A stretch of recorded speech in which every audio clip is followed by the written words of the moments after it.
કચ્છમાં ડીઝલની અછતને લઈ અને ટ્રાન્સપોર્ટ ઉદ્યોગ પર ભારે મુશ્કેલી છવાઈ ગઈ છે। ગાંધીધામ ચેમ્બર ઓફ કોમર્સ ખાતે મળી રહેલી મહત્વપૂર્ણ બેઠકની અંદર ડીઝલની અછતને લઈ અને ટ્રાન્સપોર્ટરો હડતાલ પર ઉતર્યા છે। ડીઝલ સપ્લાય નહીં તો ટ્રાન્સપોર્ટેશન નહીં તેવી હડતાલ કરવામાં આવી હતી। આગામી 1 તારીખ સુધીમાં ડીઝલની સમસ્યા ઉકેલ લાવવામાં નહીં આવે તો આંદોલન કરવાની ચીમકી ઉચ્ચારવામાં આવી છે। સ્વેચ્છાએ તમામ ટ્રાન્સપોર્ટ સેવા બંધ કરી દેવામાં આવશે તેવી હાલ ચીમકી ઉચ્ચારવામાં આવી રહી છે। અત્યારે જે ઈંધણની તકલીફ છે છેલ્લા કેટલાક દિવસથી કચ્છની અંદર ખાસ કરીને બબે પોર્ટ છે અને મેન જે અત્યારે ઘણા ઉદ્યોગો જેમ આપણા મેન ઉદ્યોગ છે ટિમ્બર સોલ્ટ એમ અને ટ્રાન્સપોર્ટનું કચ્છ હબ છે। એક આપણે જોયું છે ઘણા વર્ષોથી કે આ બબે પોર્ટના કારણે અને ટ્રાન્સપોર્ટનું હબ છે। ડીઝલની અત્યારે એટલી હાડમારી છે કે દરેક પંપ ઉપર ફરવું પડે છે અને 50-50 લીટર માટે અને દરેક ટ્રાન્સપોર્ટરોની અડધી ગાડીઓ ડીઝલ વગર ઊભી છે।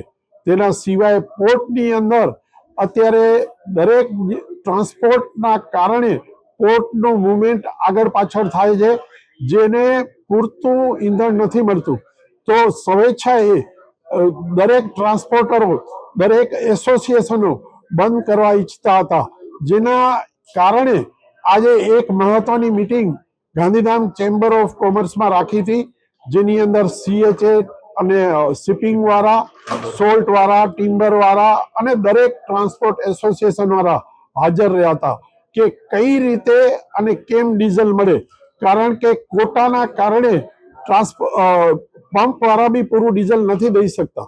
તો અમે લોકોએ બધાથી પહેલા જ્યારથી આ રિસ્ટ્રિક્શન આવ્યું ત્યારે બી અમે રજૂઆત કરી હતી ગાંધીધામ ચેમ્બર દ્વારા કલેક્ટરને મિનિસ્ટર શ્રીને દરેક જગ્યાએ રજૂઆત કરી હતી અને હાલમાં હવે એવું ડિસિઝન આવ્યું છે કે આ લોકો બધા ટ્રાન્સપોર્ટ વાળા દરેક જણા સ્વેચ્છાએ 1 તારીખ સુધી અગર એનું ડિસિઝન નહીં આવે ડીઝલનું તો એ લોકો સ્વેચ્છાએ બંધ રાખશે।